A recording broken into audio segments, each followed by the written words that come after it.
Hi, everyone. Welcome to another episode of Fools Get Clean Too, where we showcase people's real life experiences and show that change is possible. Welcome our new guest, Leyla. Hi. Hi, Leyla. Hi. How was it for you growing up?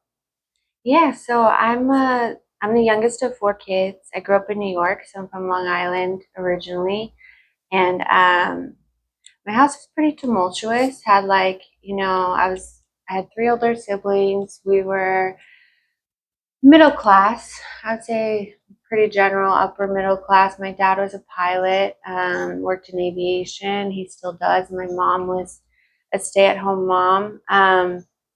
And my dad was very temperamental, so fairly abusive, and there was a lot of like fighting and craziness and fear instilled in the household when we were young. So like when dad was gone, it was like all bets were off. Like we were all like happy and good, and then as soon as dad came home, it was like a very scary environment. So we moved to Arizona when I was 9, and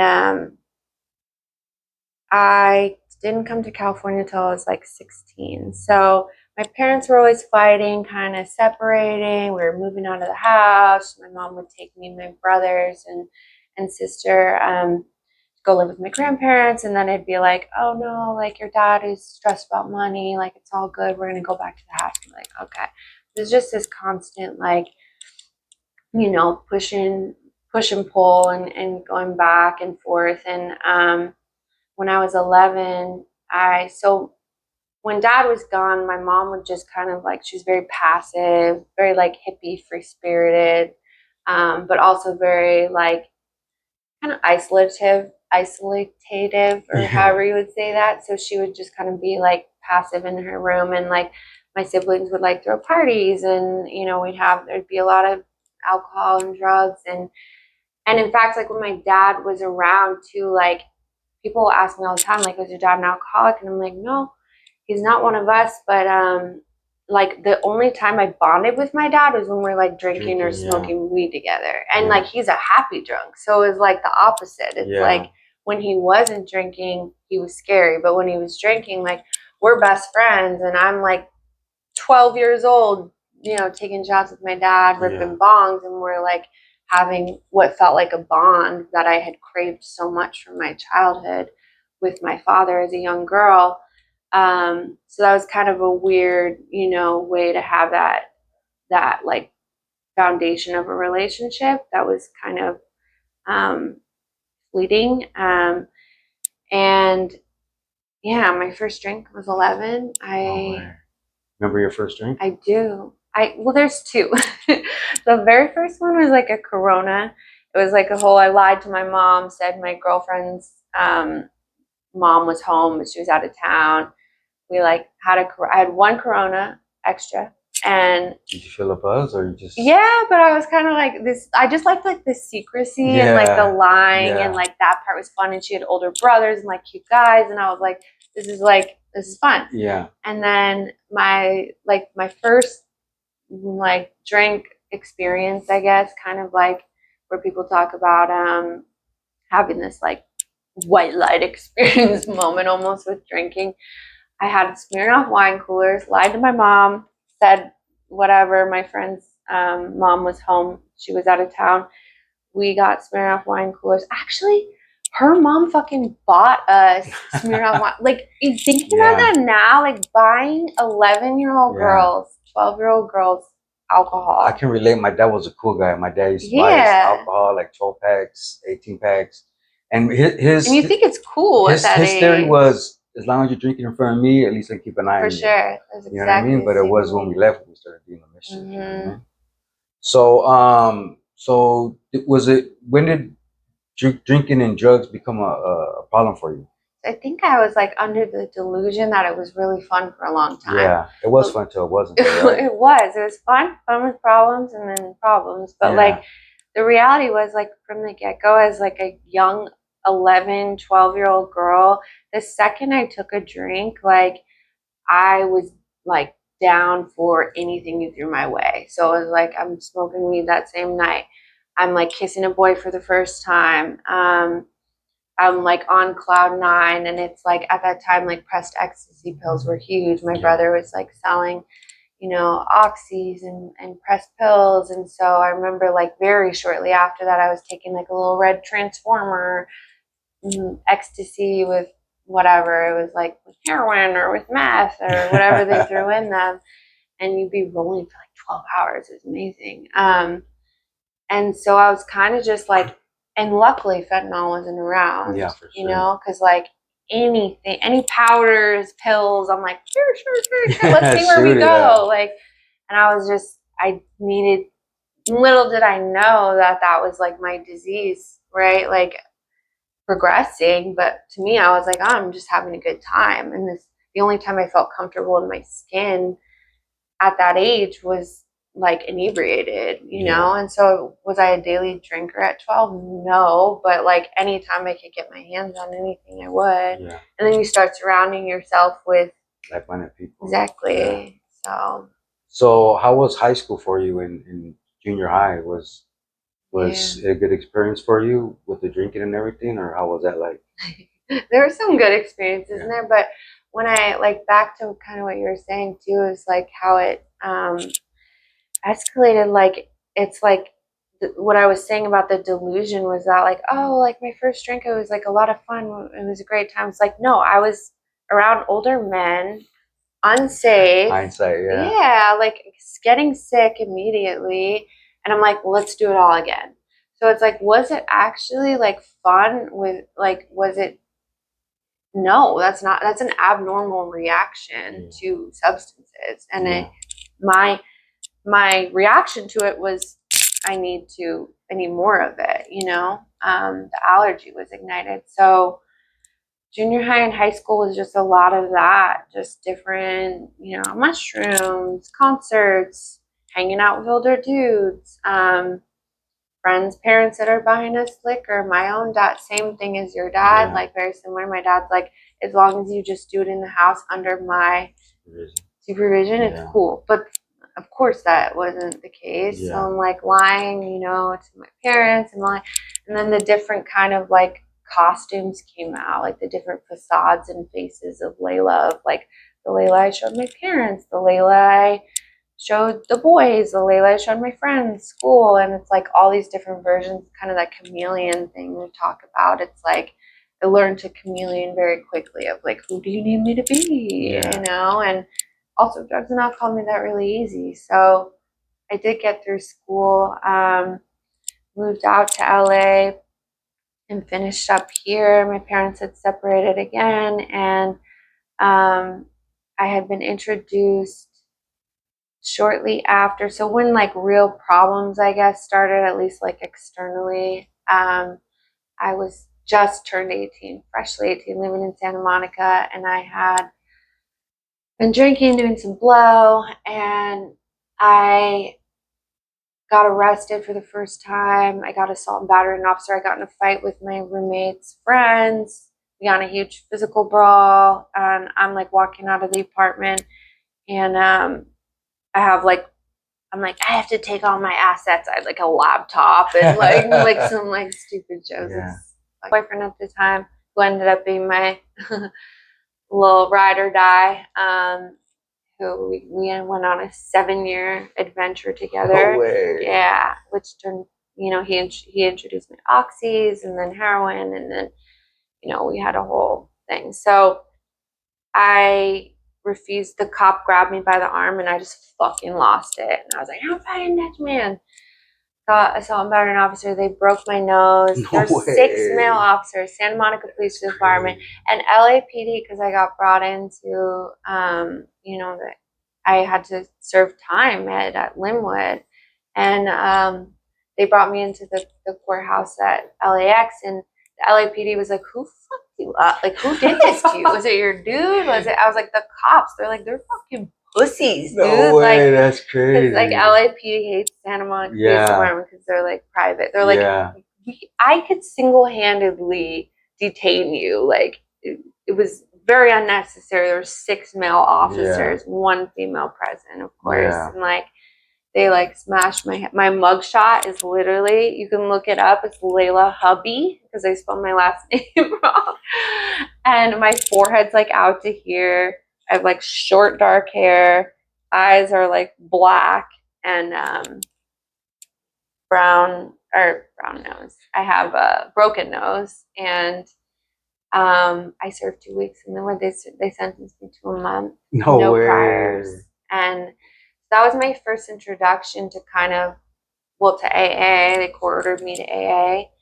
And then in the back of that police van, they,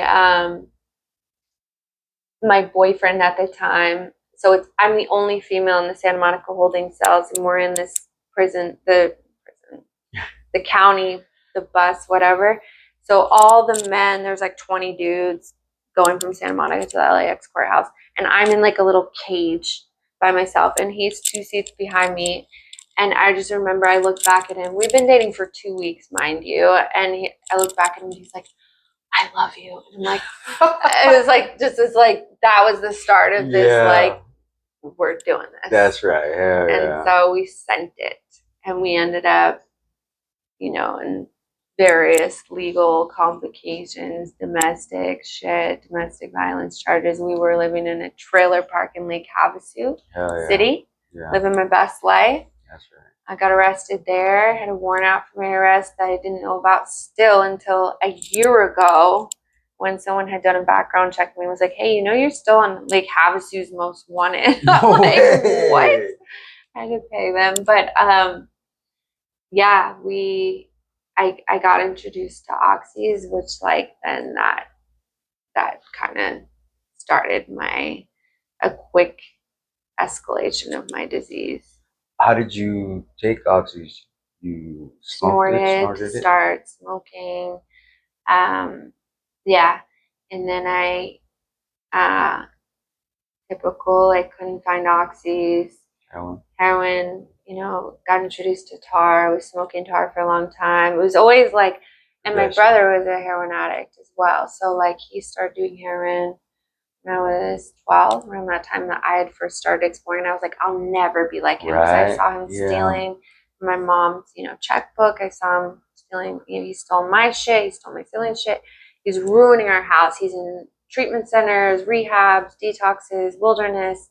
And I'm like, I'm never gonna fucking be like him. Yeah.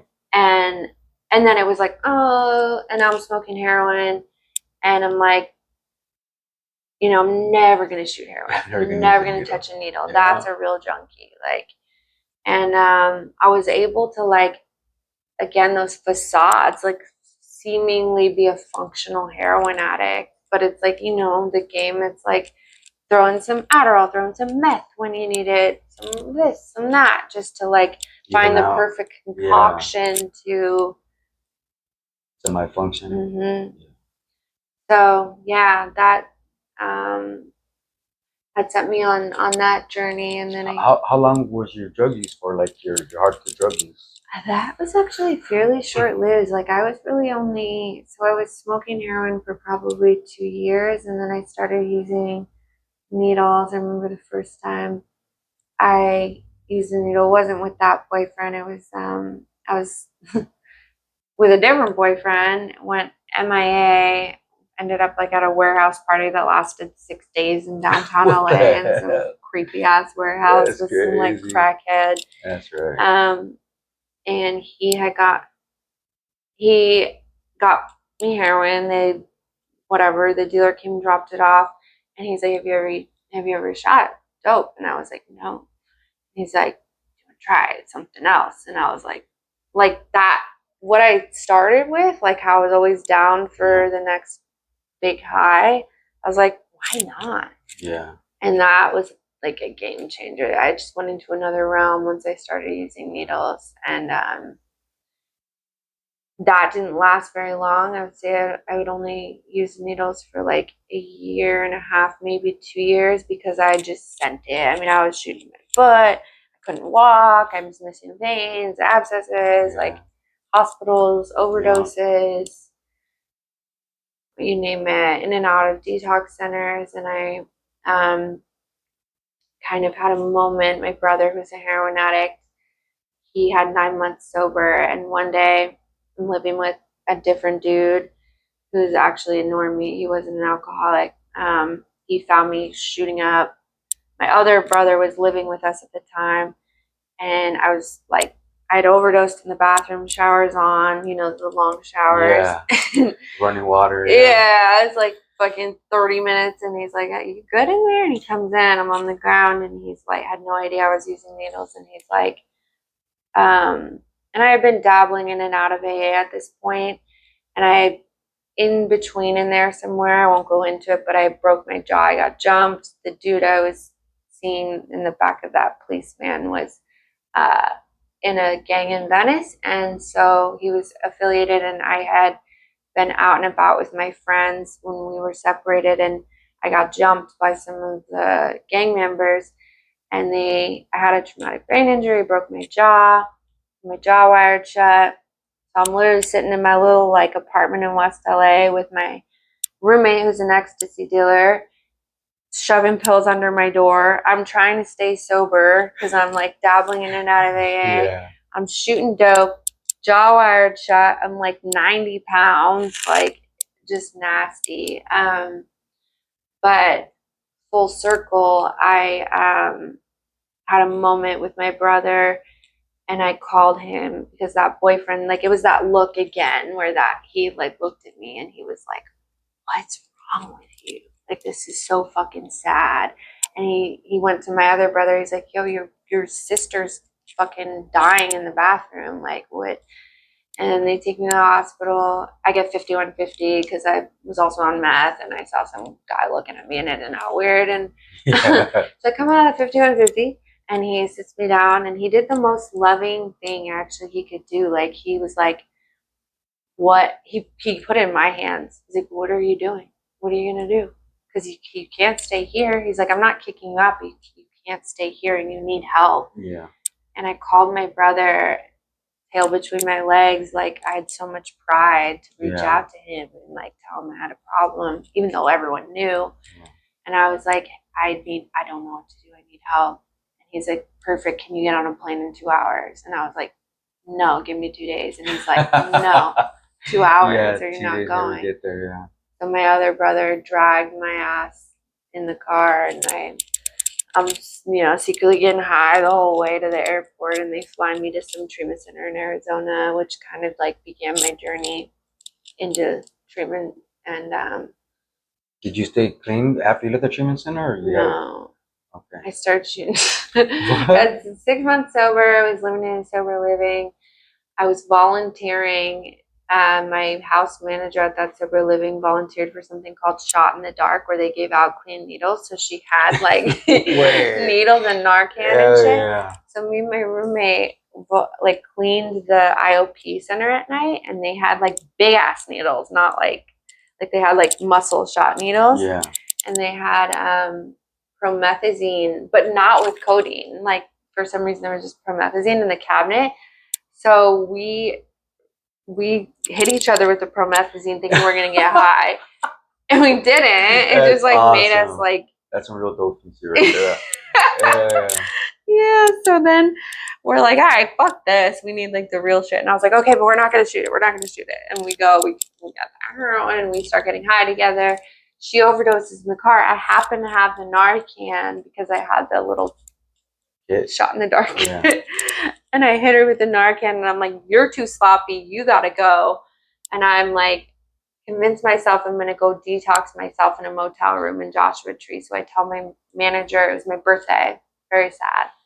My birthday, I'm like, "I'm taking a birthday trip for myself." She thinks I'm sober.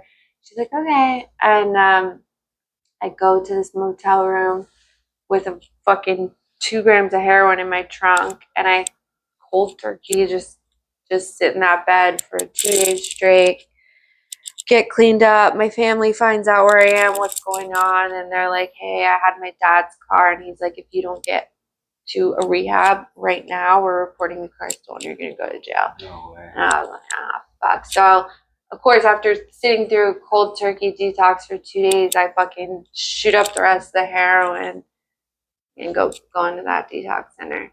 Didn't stay clean from there. I stayed clean for about a year. And then I was like, oh, well, I'm a junkie. I'm a heroin addict. I can drink. Like, I never really had a problem Yeah. with alcohol or Same here. benzos. And Yeah.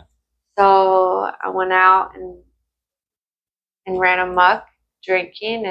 And that was, I mean, the progression of this disease, like, it's like insane because it's like the second I start drinking, I think I don't have a problem with it. It's like the first night I have a glass of wine, cool, we're good. Second night, I'm like blacked out, driving my car, yelling at my brother, telling him to go kill himself. My brother, who I love more than anyone in this world. And like, I wake up the next day like, fuck, like, how Yeah. did this happen? You know? So that, yeah, I didn't go back to another treatment center. I just went to AA and I like found a sponsor who, you know, I always sought these sponsors who like had the things I wanted on the outside. It was like, Yeah. oh, she's got a fucking dope car. She's got, you know, a hot boyfriend, husband. She's got whatever, whatever. And this time I like sought a sponsor. I found this woman who just had this like peace and Inner peace, clarity yeah. where like I was like, she just seems like no matter what's happening in the outside, like she had this serenity and peace within her that was like so attractive to me. And I started to read the book of her. She's still my sponsor to this day. And What was that moment though, like where you knew something had to change, yeah, or you just went to the meeting and found a sponsor and everything started like rolling, or how was that no, like? no, I feel like it was just like, you know, in those moments, it's like I'm so lucky that I have had so much support. Like my family is amazing. They're so they've been supportive of me always, not financially. They cut Yeah. that shit out, but um, it's like you could talk to me all day long, but it's like at the end of the day, like when it's like just me and God and I'm alone.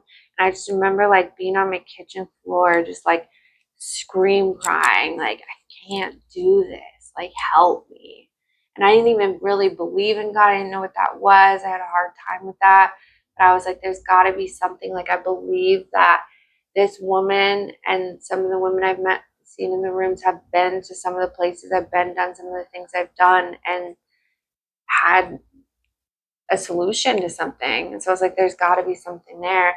So just that, like, there was this moment on my kitchen floor in the fetal position where I was like, I was willing, you know, I was like willing to just do anything. And that started my like journey really going into the big book and like actually fucking reading it, Yeah. not just like checklisting Yeah.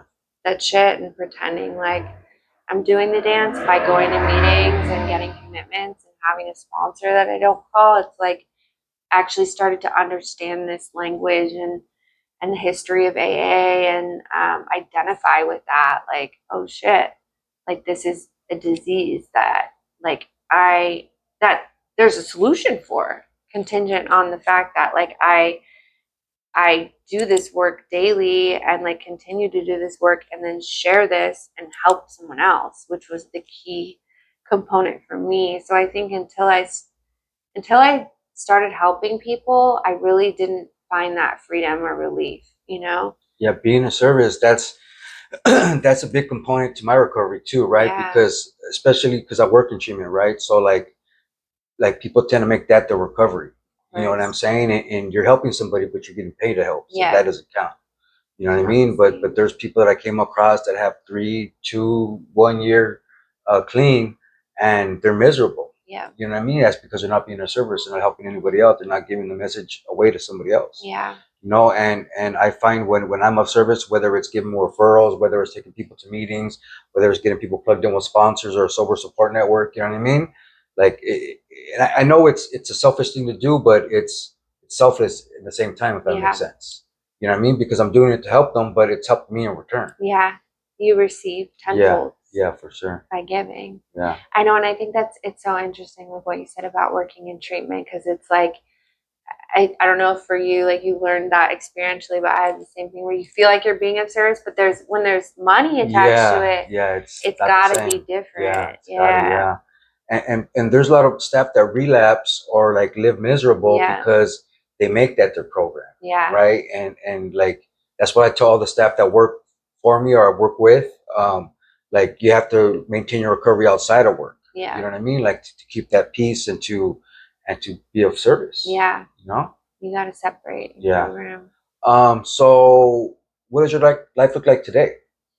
Today, I mean, that was like the foundation, that cement of building that, of like, okay, there's like three parts to this illness, right? And like once I started to understand and continue to understand and learn and remain open-minded, willing, honest, right? Like to the best of my ability, it's like um understanding that in order to treat like the physical allergy, the mental obsession, and then of course the spiritual malady, it's like I need something to treat all three sides of that. And that's what this program has in, given me, has uncovered for me, is there's literally like a part of the program that treats all three sides of my disease. So it's like being of service treats the spiritual malady for me. It allows me to connect to God.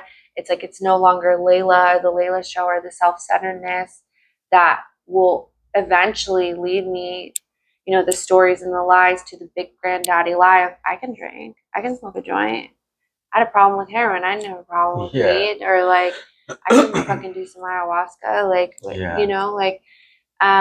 those lies I tell myself. So being of service brings me to that, present moment where I'm able to tap into spirit and really connect to that and channel that. And I feel God with me and with the person I'm sitting with. And also just the recovery part of it, treating like the mental obsession, like the 12 steps, working the 12 steps, continuing to work the 12 steps, working them with other women.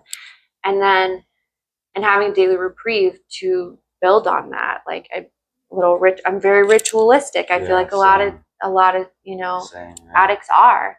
Like we had our rituals with our drugs, so I had to replace those rituals with like positive ones, meditation, like a morning, little ritual that's like my secret fucking thing. Yeah. But it's not dope today. It's like it's like my daily readings and some journaling and some meditation, and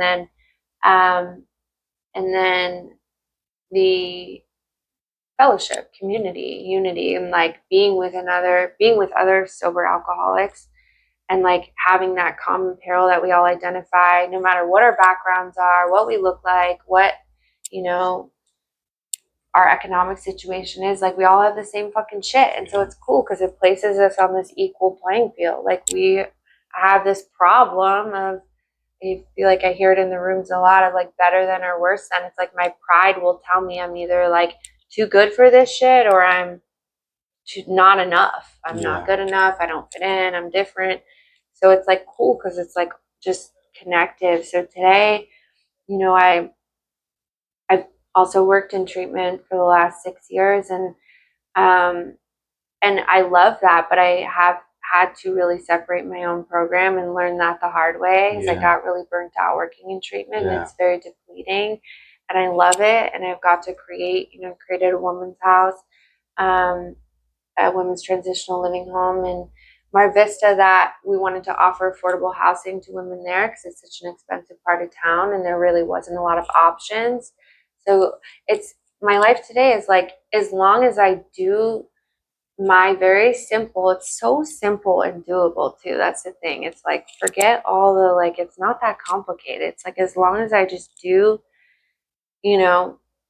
trust God, be of service, clean house, like constantly, like just return to basics, and exactly, when I'm doing that, it's like all the other shit can come and go. The dudes come and go, the breakups, like I've gone through, breakups recently in the last year. I had a very difficult breakup, and it's like this program carried me through that. And it's like those same things I learned from day one, from being on my knees in the kitchen, in the fetal position, being willing, like I'll return to those places in sobriety emotionally, because like life is hard. Finances, finance and romance are primarily my two things. Sure.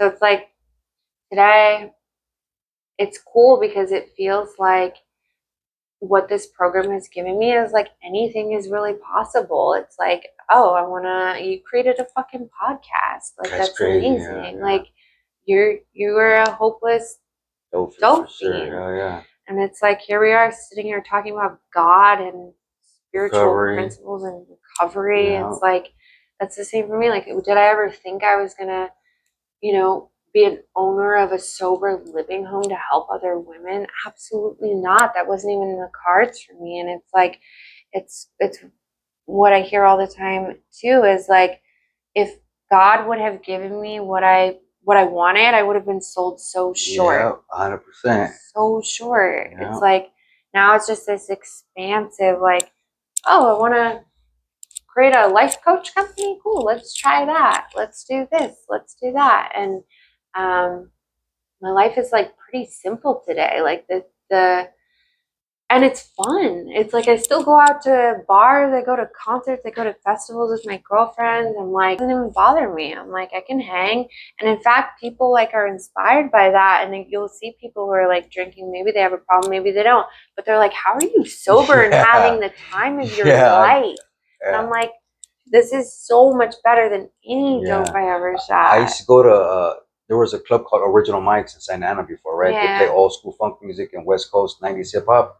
And that's my stuff, right? So my cousin was a head bouncer right there. So I would go either get a Red Bull or just get a water and just post up or dance, right? And like I would people watch and watch people act so dumb and like I was like, dude, that used to be me right there.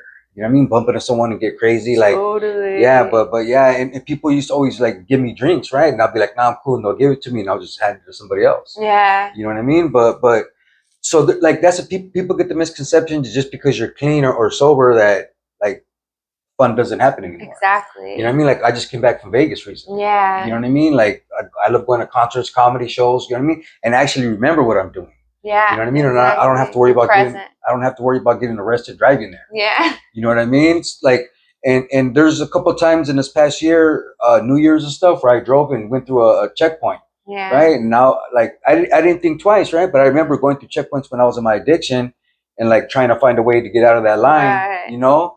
And life's a lot simpler now, like you said, and like life still happens, you know what I mean? Like I lost my mom in my recovery, you know what I mean? Lost a couple of good jobs, like relationship problems, like you said, you know what I mean? But as long as you keep doing the next indicated stuff and trying to be a better person, like it all works out. You know, like my higher power doesn't give me too much that I can't handle. Yeah. You know what I mean? But yeah. Yeah, as long as you keep it simple, exactly. It's like, and I love that. And it's like it when I need a bigger God, like I need a bigger God, and I have to like I know that unwavering. And this is someone who like I didn't believe in God. I thought that was all some weird shit. I was like, oh yeah, we all believe in God, sure. Like I couldn't get down with it. And now I'm like, God is the like everything to me in my life today throughout my days. And it's like, sure, I'm human. Like I forget. I'm like, some days are harder than others, but it's like that simple fact of like that unwavering, unthreatened part of me that's like God has always carried me. I've somehow always been able to pay my bills in sobriety. I've somehow always been carried. I've always been taken care of. And it's like trusting that and then having the sober experience to back that. It's like, I don't know how I'm gonna pay rent next month.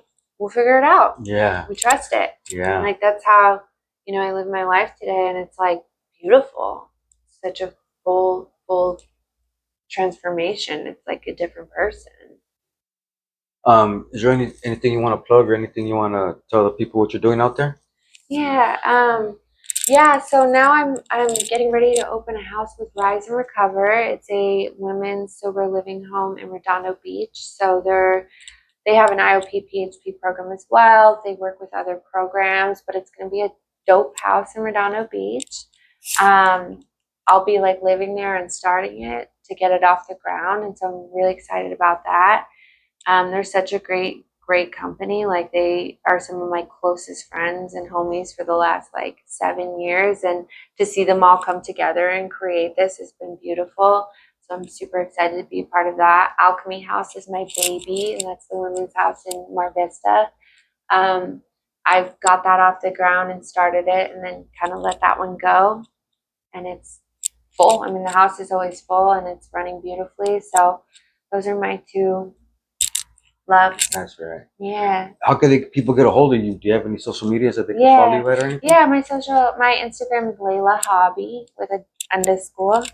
And Alchemy Women's House is also findable on there. I think it's on my page. But yeah, I'm around. Do you have any message or words of wisdom you want to give to our viewers out there that might be struggling? Yeah. Might be struggling. Yeah, life's tough. Like life is fuck. I feel like we're, alcohol and drugs aside, alcoholism is a whole nother beast, but just like being a human on this planet sometimes can be so uncomfortable. And like, I know what that's like, and it feels like there's no way out when you're in prison in those, in those moments. Like I've said, I've had those many bottoms and moments on my knees, like when I was getting high, where there felt like there was no other way to live and no way out. And I've had those moments in sobriety where I was like, what is the point? Like really dark times. But what I found is that like the people in particularly like the rooms of Alcoholics Anonymous, where I found, a solution was like the love and tolerance in these rooms, like has carried me. I can walk into those rooms looking great. I can walk into those rooms fucking, beside myself, like any way. I could be a mess. And it's those people have loved me truly until I've like found the ability to love myself and find a connection with God that I couldn't even repay. Like I will spend the rest of my life trying to repay that and pay that forward. And it's totally possible. Like it's I've seen the most miraculous changes in people, and it's like it's so true that like watching someone else come from wherever they come from, coming in hopeless, and then watching them just do these simple actions and have a little bit of hope and a little bit of willingness and honesty to change, then the change happens. And like it just happens right before your eyes. And it's like the most beautiful thing in my life today is watching other people get better. So it's yeah, it's accessible, it's doable, and it's easy, and it can happen so fast too. Like it's like it doesn't have to be like, oh, in 2 years from now maybe I'll get sober and work the 12. It's like, no, you can start this work, and it can start to change like that.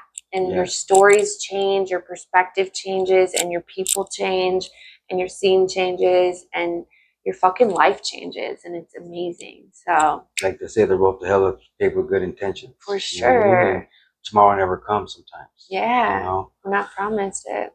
Thank you for sharing your story, Leyla. And like by taking a look at you, you would have never thought you went through the stuff you went through. You know what I mean? But that just goes to show that never judge a book by its cover. Yeah. Remember that change is possible, and fools get clean too. What's your comeback story?